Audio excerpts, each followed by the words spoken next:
Film की शुरुआत होती है 1980 के दशक में इंडोनेशिया के एक पुराने जर्जर घर से। इस घर में रहता है एक परिवार, माँ, पिता और उनके 4 बच्चे। रिनी, सबसे बड़ी बेटी, टोनी बोनी और सबसे छोटा भाई इयान माँ। एक समय की प्रसिद्ध गायिका थी, लेकिन अब वह बिस्तर पर पड़ी है, एक अजीब बीमारी से ग्रसित। न बोल सकती हैं, न हिल सकती हैं, बस उनकी आंखें सब कुछ देखती हैं, जैसे वो कुछ कहना चाहती हैं लेकिन कह नहीं सकती।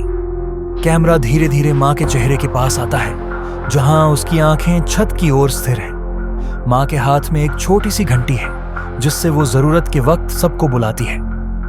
रिनी उनके पास बैठी होती है, तभी घंटी बजती है, टिन टिन टिन। रिनी माँ के पास जाती है, लेकिन माँ की आंखें डर से चौड़ी हो जाती हैं, जैसे वो किसी को देख रही हो जो वहां नहीं होना चाहिए।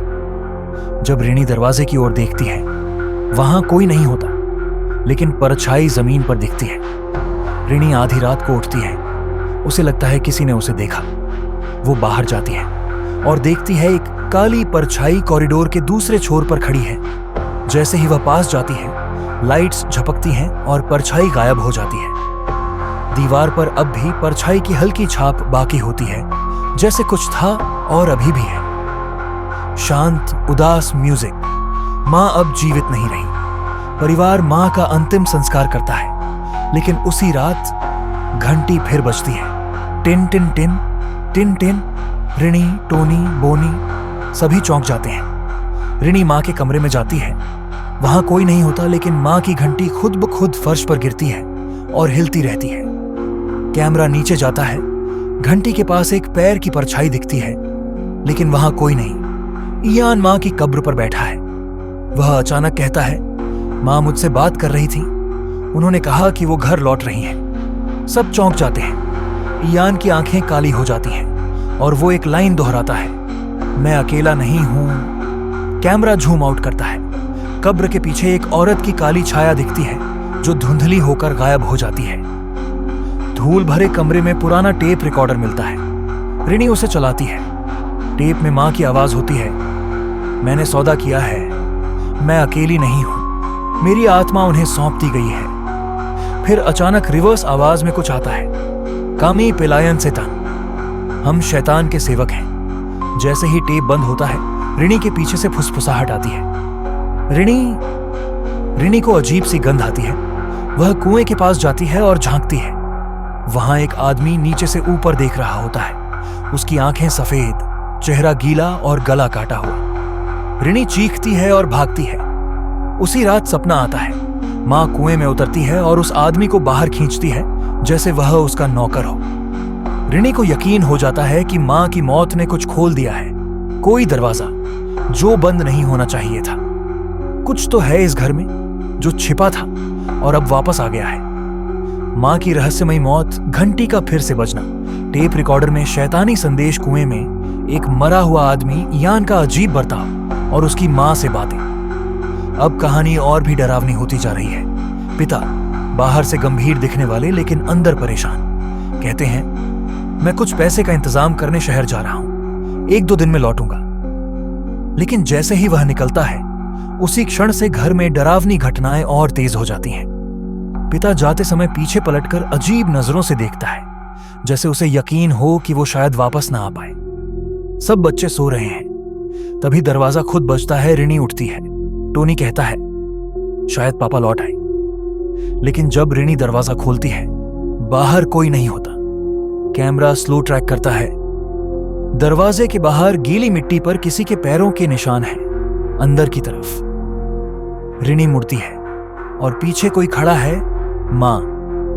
रिनी माँ को देखती है, जो धीरे धीरे सीढ़ियों से ऊपर जा रही है।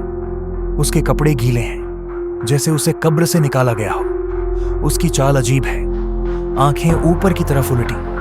रिनी पीछे जाती है, लेकिन माँ कुछ नहीं कहती, बस सीढ़ियां चढ़ती जाती है। हर बार जब माँ एक सीढ़ी चढ़ती है, बैकग्राउंड में किसी की फुसफुसाहट आती है, कामी पिलायन सेतान। अगले दिन इयान कहीं नहीं मिलता। सब जगह ढूंढा जाता है। फिर रिनी की नजर एक पुरानी सीढ़ी पर जाती है, जो अंधेरे तहखाने की ओर जाती है। रिनी नीचे जाती है, अंधेरे में एक दीवार पर कुछ लिखा होता है, शैतान के गुलाम आपका स्वागत करते हैं। दीवारों पर काले सफेद अजीब चेहरे टंगे होते हैं। वहीं जमीन पर एक डल बल्ब की रोशनी में इयान बैठा होता है। बुदबुदाते हुए उन्होंने कहा है, मां फिर से जिंदा है।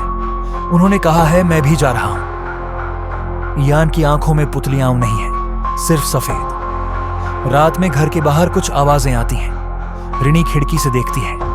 कई लोग बारिश में खड़े हैं, बिना छतरी, बिना हिले, मां की जैसी पोशाक पहने हुए। टोनी कहता है, ये सब मर चुके हैं। ये वही हैं जिनका कब्रिस्तान हमारे घर के पास है।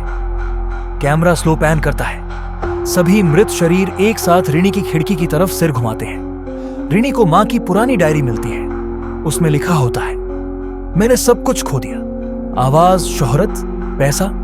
एक दिन एक समूह आया और उन्होंने मुझसे कहा, अगर मैं अपने बच्चे को उन्हें सौंप दूं तो सब कुछ लौट आएगा।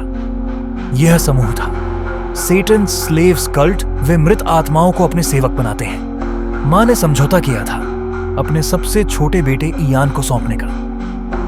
मैंने हामी भर दी और मेरी आवाज लौट आई। लेकिन शैतान सौदा कभी अधूरा नहीं छोड़ता। रिनी, टोनी और बोनी कमरे में बैठे होते हैं। तभी अचानक बिजली चली जाती है। एक एक करके हर खिड़की के बाहर कोई दिखता है। दरवाजे खुद से खुलते हैं। दीवारों पर उल्टा क्रॉस उभरने लगता है। रात के 3 बजे का समय। एक पुरानी घड़ी अपने आप उल्टा चलने लगती है। बोनी बाथरूम में जाता है। वहां नल से पानी टपक रहा होता है। वह झुककर नल बंद करता है और जैसे ही आईने में देखता है, मां पीछे खड़ी होती है। आंखों से खून बह रहा है।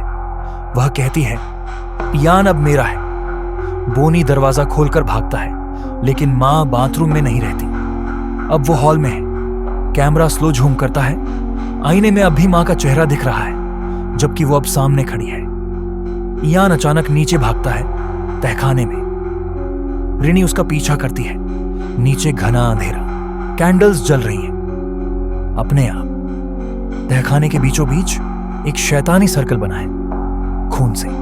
चारों तरफ खड़े हैं डेड कल्ट मेंबर्स। बिना पल के झपकाए इयान की तरफ देख रहे हैं। कल्ट लीडर अचानक प्रकट होता है, एक काले लबादे में, और कहता है, सौदा पूरा करो या सब खत्म कर देंगे। हर कमरे में मरे हुए लोग चलने लगते हैं जैसे पपेट्स। कभी खिड़की से घुसते हैं, कभी फर्श से, कभी छत से उलटे लटकते हुए। एक आत्मा दीवार में से आधी बाहर निकलकर देखती है रिनी की तरफ। दूसरी आत्मा बच्चों को पकड़ने के लिए हॉल में घिसटते हुए आती है।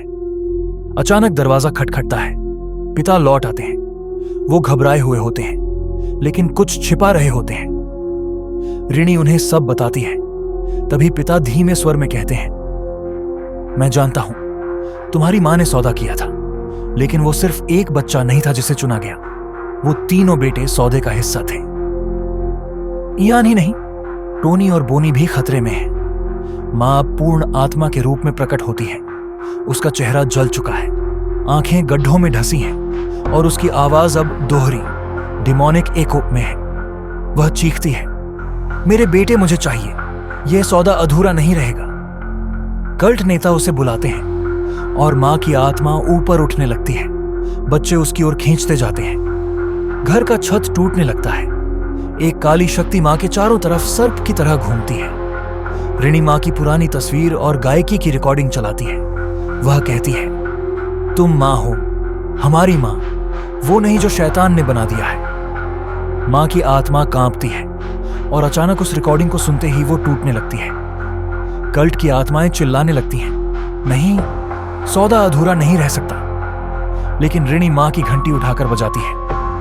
घंटी बजते ही आत्माएं जलने लगती हैं। मां की आत्मा जलकर शांत हो जाती है। अब रिनी और उसके भाई नए शहर में शिफ्ट हो चुके हैं। पिता साथ नहीं है। सब सामान्य लग रहा है, लेकिन आखिरी फ्रेम में कैमरा स्लो पैन करता है एक नए किराएदार पर, जो उसी कल्ट का सदस्य है। वह रिनी को देखता है और मुस्कुराता है। शैतान कभी हारता नहीं, वो इंतजार करता है।